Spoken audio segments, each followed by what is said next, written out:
All right. There's this genre of fiction called Southern Noir, Mhm. Noir, and I always have trouble pronouncing that word. And it is dark, like dark, Mhm. but somewhat relatable. Somewhat relatable for reasons which may become evident a little later. But today, I'm going to center most of this around a book called Kockemstiff by Donald Ray Pollock. And I'm Steve. I'm Paul.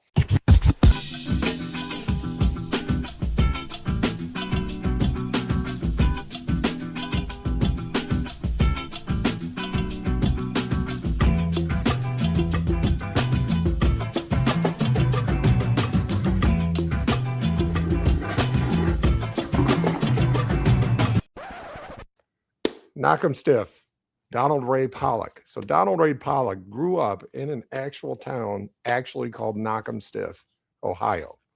As the Mm. legend goes, there were a couple of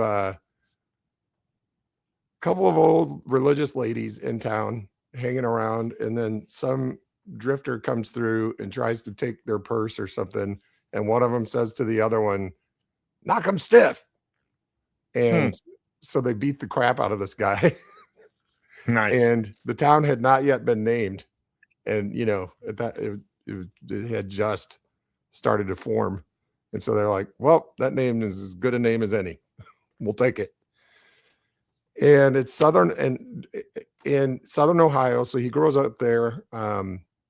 It's think Appalachia, right? Or as some people say, Appalachia. I know you don't know. One wouldn't normally think of Ohio as like, wait, is that southern? I Yeah, mean, we had a similar conversation yesterday. you can call it what you want. Borders are just lines on a map.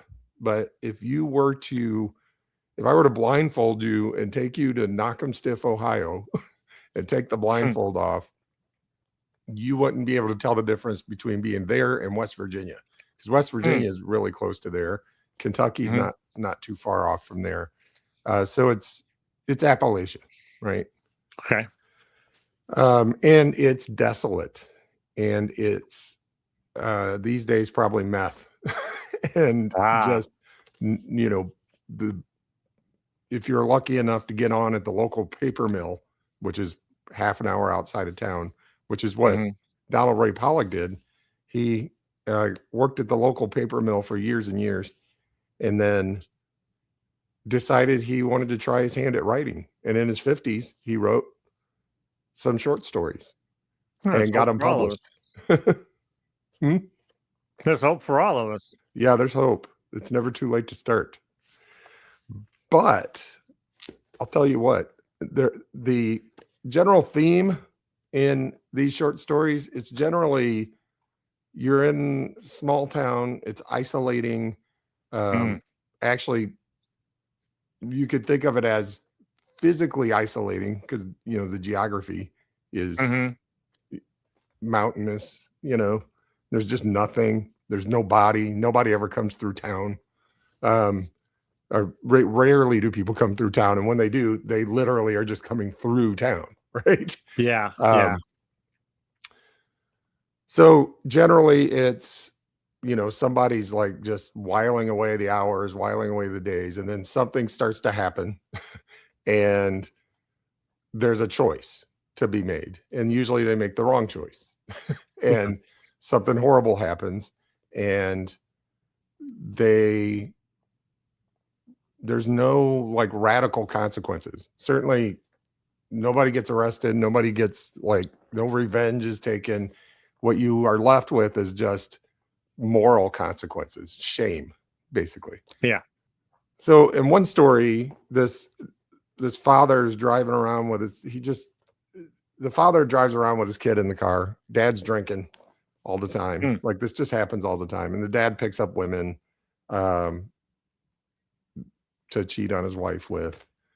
And in this particular story, they're driving around. He picks up a woman, had sex with her in the back seat. The kid is just there and you see his internal struggle of, oh, so this must be what manhood is like, right? This is what Mhm. it's like to be a Mhm. man.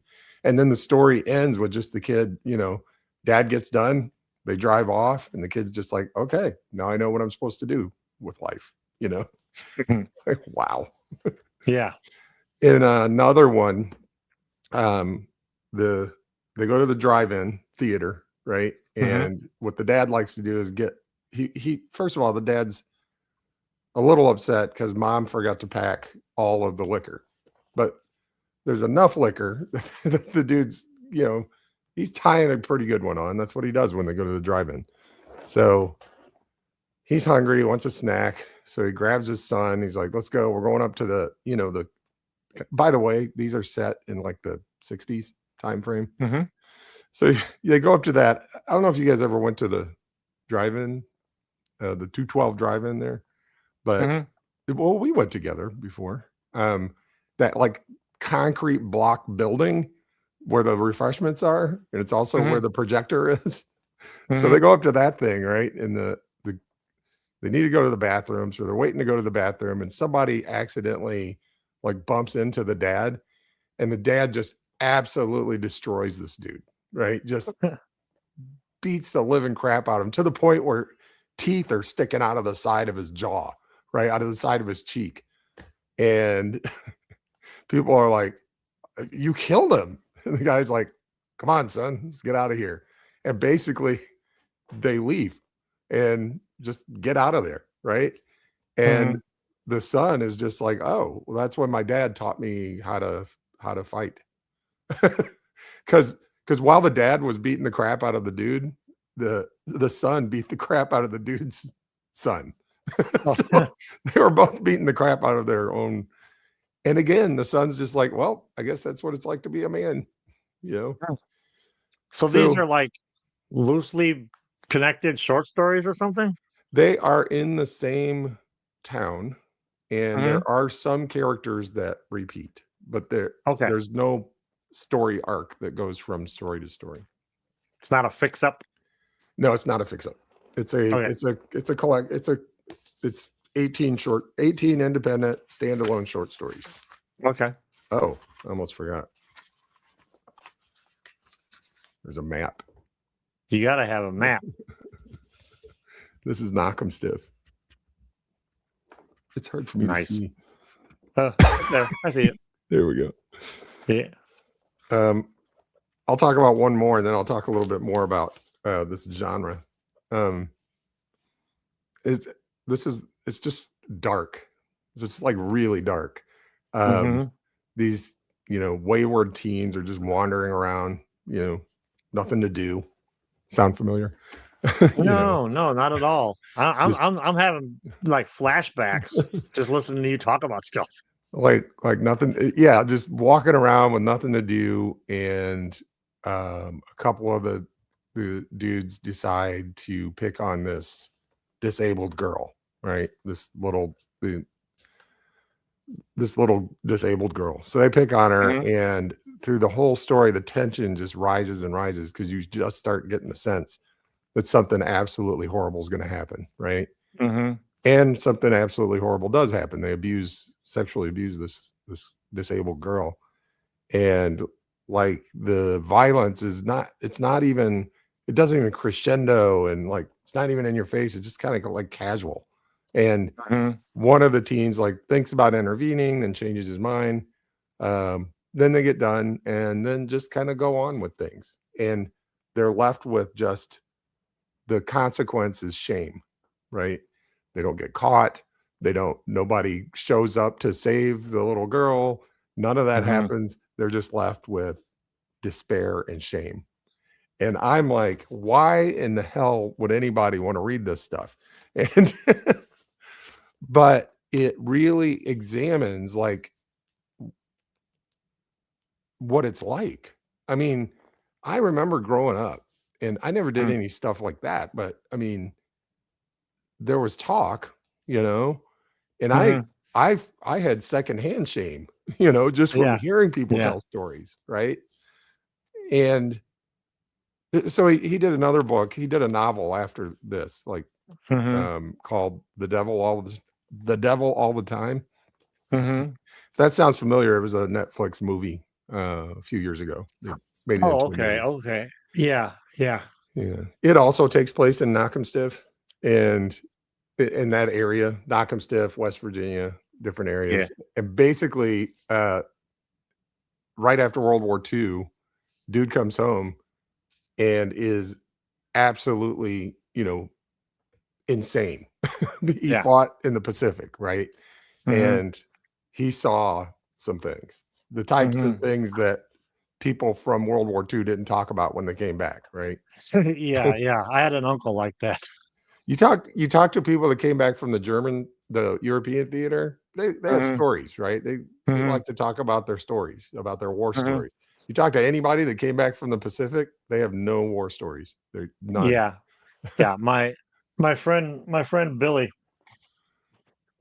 his dad, this is when he came home from World War Yes. II. He was in the Pacific, Mm, and he didn't have a whole lot to say other than if the enemy didn't get you, the jungle did. mm. Yeah. Man was not meant to be where they were. Yeah. Yeah, no kidding.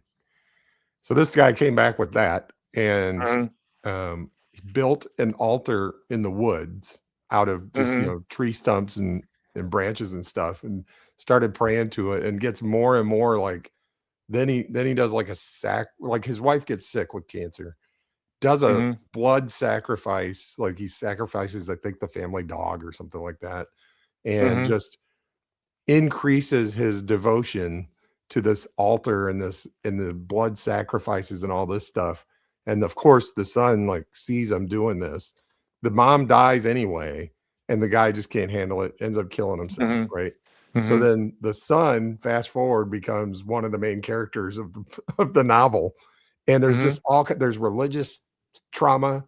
There's like this preacher that uh, manipulates this girl into having sex with him, like using like God wants you to do this kind of stuff, like Mhm. like they do. Yeah, yeah. Having experienced similar things, yes. Yeah, right, right. And wackiness ensues. But there's serial killers, there's the redemption arc for this kid because the kid inherits the trauma from so it's generational trauma being inherited, right? Mhm. Mhm. And generational just evil, basically. Yeah. But this kid does have a little bit of a redemption arc because when he grows up, he does start to see it as like morality is important. he Mhm. he doesn't have an epiphany or anything like that, but he does slowly. So fits with the theme of these things, right? Starts out with Yeah. some awful, claustrophobic um, thing, and then there's a decision. People don't always make the right decision. Something Mhm. awful happens, and the only consequences are really, shame and despair. Um, Yeah. so the other sort of theme is so I already mentioned this inherited trauma, this inherited sense of despair. Mhm. The other theme that it explores is this concept of masculinity and what masculinity's role is here. So Mhm. as we all know, the Appalachians, like, at one time had mining, but the mining companies were the overpowering force. So you didn't get rich working in the mines. You got by No. working in the mines, right? And If you were you lucky. if you're lucky, yeah, and then you would end up in debt. Um, but then even those jobs started to go away. So this whole region, super poor, Mhm. super, desolate economically. So Mhm. w- what are the men? The men who have been taught, you're to provide for your family, they can't, Yeah. right? So Yeah. what replaces this sense of being a responsible man taking care of your family? What replaces it is the question. It's like Mhm. violence, drug use, Yeah. addiction, Yeah. aggression, and so what it means to be a man becomes violent, addicted, Mhm. despairing, And so I found that interesting. In fact, I had once heard on a podcast about war and stuff. I had once heard that um, somebody said that you need a war for once in a while because you get a critical mass of young men with no direction and no sense of Mm, purpose. So you need a big mhm. war to kill a bunch of them off. Otherwise, your society is going to have deep problems, right? So I was Ye like, man, that is As a depressing. Yeah, because of the deep problems that come along with a large scale war Yeah, right. just replaces the deep problem that already existed. Yeah. So this book doesn't have any answers. Uh, Mhm, but it does start the thinking process for me. mhm, Like one of the reasons I like reading these, like I'm sure everybody's like, "Oh my god, those are horrible. Why would you read that?" Well, one of the reasons is it does give me I have that sense of place, because mhm. of where we grew up and the people we Oh, grew yeah. up around.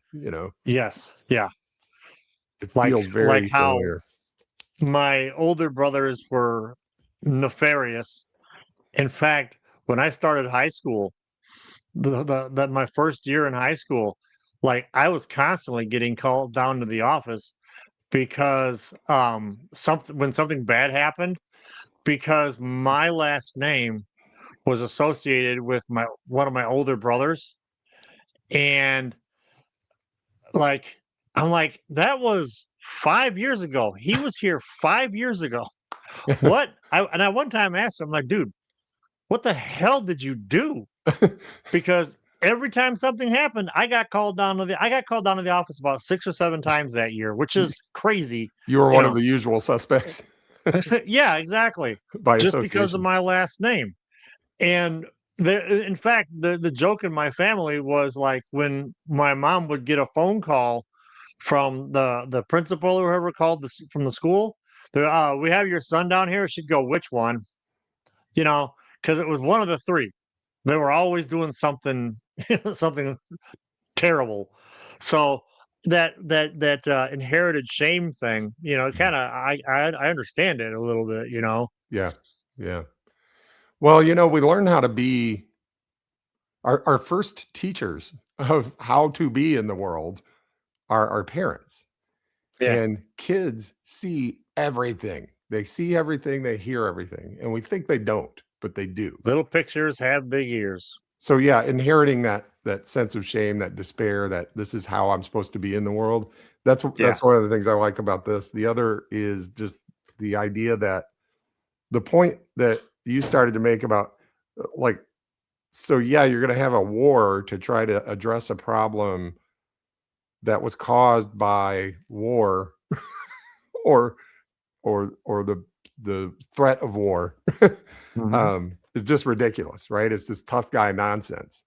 Hmm. Whereas this whole aggressive young men problem it's not like there's something natural about it. It's not just like, well, it'll always be because that's just how men are, right? That's not true. Yeah. That's not just No. how men are.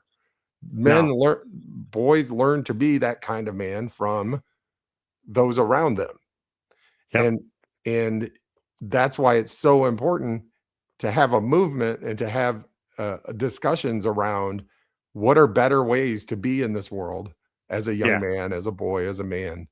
You don't have to go kill them all off in a war. Just teach them to Yeah. be better.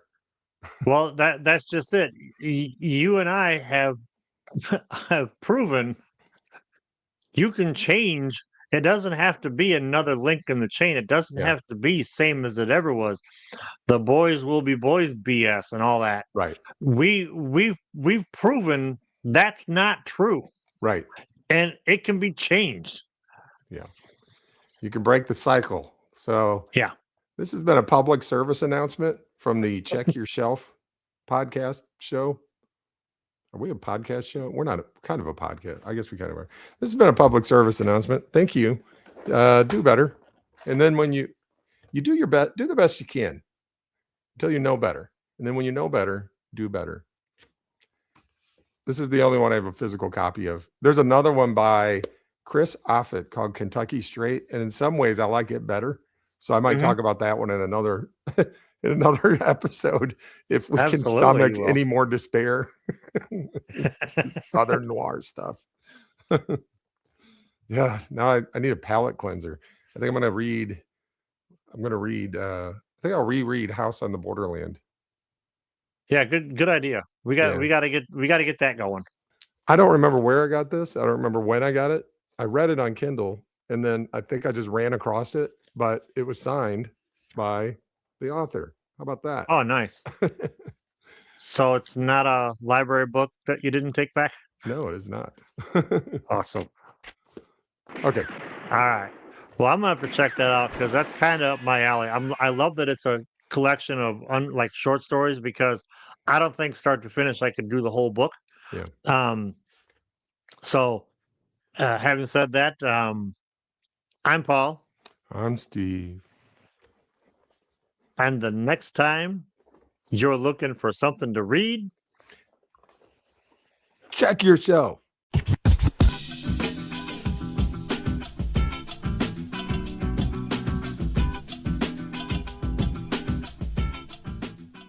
Hang on a second. I made some notes. I typed some notes up on my computer. let me clear my notes. Yeah.